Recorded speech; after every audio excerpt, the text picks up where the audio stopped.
ሰላም ጤና ይስጥልን። ሰበር መረጃ። በባህረ ሰላጤው አሜሪካና ኢራን እሳትና ጭድ ሆነዋል። መላውን ዓለም የሚያናውጥ የነዳጅና የጋዝ መተላለፊያ ሙሉ በሙሉ ሊዘጋ የሰዓታት ዕድሜ ብቻ ቀርቶታል። በሌላ በኩል ከዩክሬን ድንበር 1000 ኪሎ ሜትር ርቀት ላይ በምትገኘው የሩሲያ እምብርት ሴንት ፒተርስበርግ ላይ ከ400 በላይ የድሮን ናዳ ወርዷል። የቭላዲሚር ፑቲን ቁጣ ገንፍሏል። ወደ አገራችን መረጃ ስንመለስ የኤርትራ መንግስት ለተባበሩት መንግስታት ድርጅት ያስገባው ሚስጥራዊ ደብዳቤና የኢትዮጵያ መከላከያ የሰጠው የማያዳግም ማስጠንቀቂያ ቀጠናውን እያወዛገበው ይገኛል። ጽምዶ ምንድነው? የጥፋት ኃይሎችስ ምን እያሴሩ ነው? በዝርዝር መረጃ ይዘን ቀርበናል። እስከ መጨረሻው ከኛ ጋር ይቆዩ። ቪዲዮን ላይክ፣ የዩቲዩብ ቻናሌ ሰብስክራይብ ማድረጉን አትዘንጉ። ወደ መረጃዎቹ አልፋለሁ። አብረን እንከታተለው።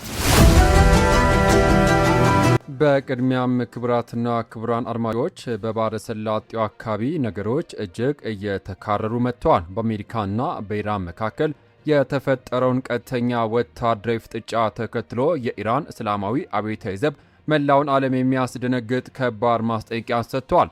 ኢራን ለዓለም ነዳጅና የጋዝ አቅርቦት ቁልፍ መተላለፊያ የሆነውን የሆርሙዝ ወሽመጥን ለነዳጅና ጋዝ ላኪዎች ሙሉ በሙሉ ለመዝጋት ዝታለች። ይሁንና በእነዚህ ሁለት ኃያላን መካከል እርቅ እየራቀም ይመስላል። የኢራን አብዮታዊ ዘብ በይፋ በመግለጫው ላይ የሆርሙዝ ወሽመጥ ሙሉ በሙሉ ቢዘጋ ለሚፈጠረው ዓለም አቀፍ ቀውስ ኃላፊነቱን የምትወስደው አሜሪካ ብቻ ናት ብሏል።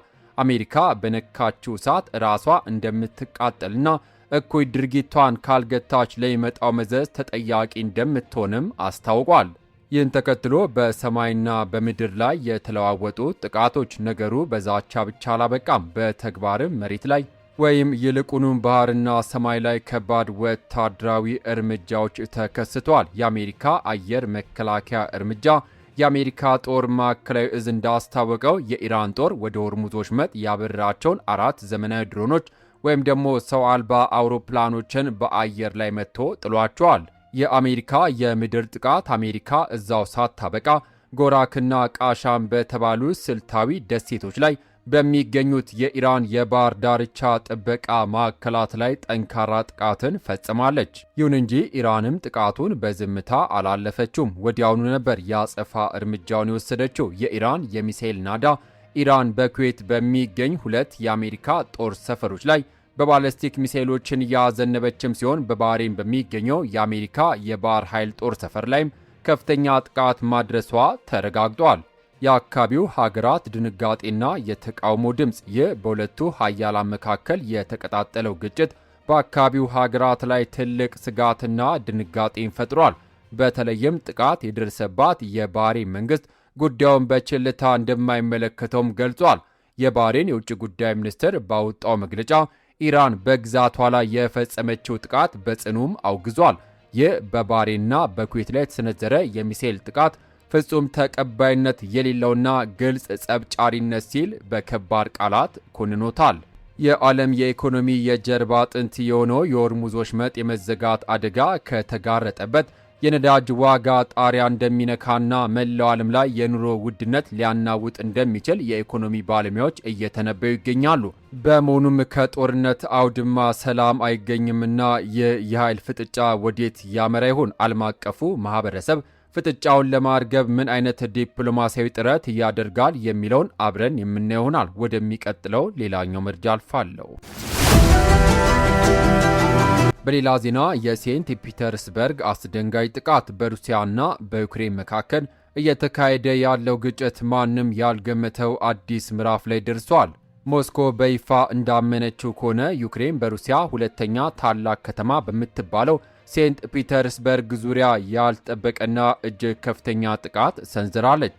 የሚገርመው ነገር ግን ይህ ጥቃት የተፈጸመው ከተማዋ ታላቁን ዓመታዊ የምጣኔ ሀብት ጉባኤ እያስተናገደች መላው ዓለም አይኑን ወደ እሷ ባዞረበት በመጨረሻው ቀን ላይ መሆኑ ነው። ዩክሬን በዚህ የድሮን ጥቃት ሩሲያን ክፉኛም አስደንግጣለች። በሴንት ፒተርስበርግ ዙሪያ ብቻ ከ400 በላይ ሰው አልባ አውሮፕላኖች ወይም ድሮኖች መተኮሳቸው በአየር መከላከያ ተመተው መውደቃቸውን የክልሉ ከንቲባ አሌክሳንደር ድሮዝዶኮ በይፋ ተናግረዋል። ጥቃቱ እጅግ የበረታ በመሆኑ ጦርነቱ ከተጀመረ ወዲህ ለመጀመሪያ ጊዜ የከተማዋ ነዋሪዎች በፍርሃትና በስጋት ከቤታቸው እንዳይወጡ ጥብቅ ማስጠንቀቂያም ተሰጥቷቸዋል። ይህን ተከትሎ የዘለንስኪ የአጸፋ ምላሽና የ1000 ኪሎ ሜትር ርቀት ስኬት። ይህ ታላቅ ጥቃት ተከትሎ የዩክሬን ፕሬዝዳንት ቮሎዲሚር ዜሌንስኪ በኩራት መግለጫን ሰጥቷል። ዜሌንስኪ እንዳሉት ይህ እርምጃ ሞስኮ በዩክሬን ላይ ላደረሰችው ተደጋጋሚ ውድመት የተሰጠ ተመጣጣኝ አጸፋ ነው ብለዋል። የዩክሬን ጦር ዋና ኢላማ የነበረው በሴንት ፒተርስበርግ የሚገኘው የሩሲያ ታላቅ የባህር ኃይል መሆኑን የገለጹት ዜሌንስኪ የአገራችን ድሮኖች ከ1000 ኪሎ ሜትር በላይ ርቀት አየር ላይ በመጓዝ የጠላትን ባህር ኃይል መምታት ችለዋል ሲሉ የቴክኖሎጂ አቅማቸውን አሳይቷል። ይህ ደግሞ ለሩሲያ መከላከያ ትልቅ የቤት ሥራ የሚሰጥም ሆኗል። ይሁንና የፑቲን ቁርጠኝነትና የሰላም በር መዘጋት ታዲያ የዚህ ሁሉ መዘዝ የሰላሙን ተስፋ ይበልጥ ያራቀው ይመስላል።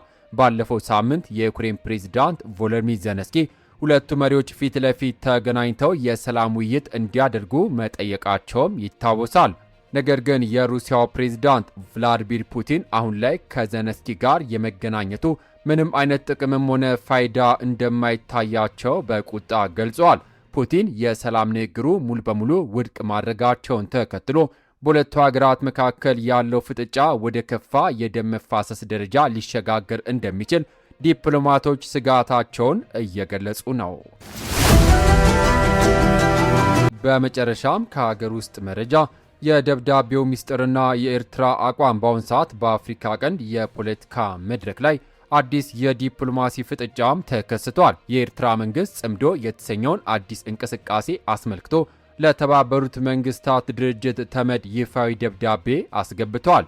አስማተኛው ደብዳቤ ይህንን ስብስብ በድንበር አካባቢ ያለ የህዝብ ለህዝብ የበጎ ተግባርና የሰላም ንቅናቄ አድርጎ ቢያቀርበውም ነገሩ ግን ከላይ እንደሚታየው ቀላል እንዳልሆነ እየተነገረ ነው።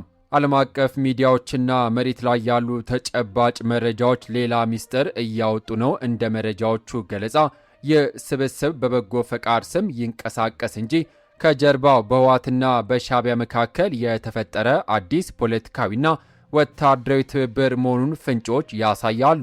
ይህ በእንዲህ እንዳለ የኢትዮጵያ መከላከያ ሰራዊት ጠንከር ያለ ማስጠንቀቂያን ሰጥቷል። የኢትዮጵያ መንግስት በዚህ አዲስ እንቅስቃሴ ላይ እጅግ የበረታና የማይናወጥ ጠንካራ አቋም ይዟል።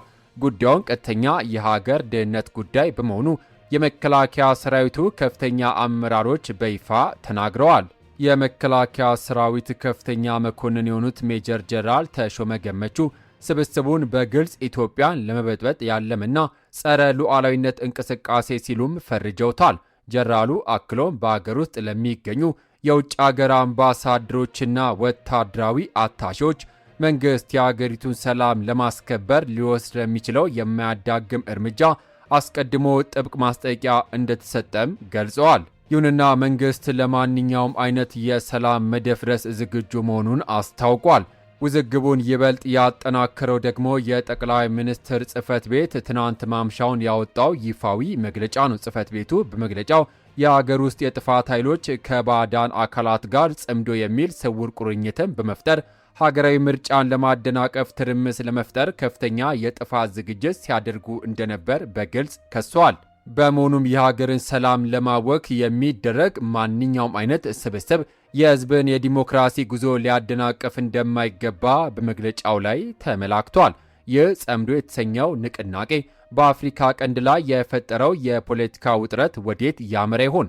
የኢትዮጵያ መንግስትስ የሀገሪቱን ሉዓላዊነት ለማስከበር ምን አይነት እርምጃዎችን ይወስዳል የሚለው መላው ህዝብ በጉጉት የሚጠብቀው ጉዳይ ሆኗል። ክቡራትና ክቡራን ለሰዓቱ ያስኩላችሁ ሰበር መረጃ እነዚህ ነበሩ። የሆርሙዝ ወሽመጥ መዘጋት፣ በሩሲያ እምብርት ላይ የተቃጣው የድሮን ናዳና በአፍሪካ ቀንድ ጸምዶ የፈጠረው አዲስ የዲፕሎማሲ ፍጥጫ ነገስ ምን ይዞ ይመጣ ይሆን?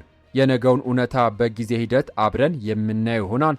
በሆርሙዝ ወሽመጥ ላይ የተደቀነው አደጋ የነዳጅ ዋጋን ያንረው ይሆን?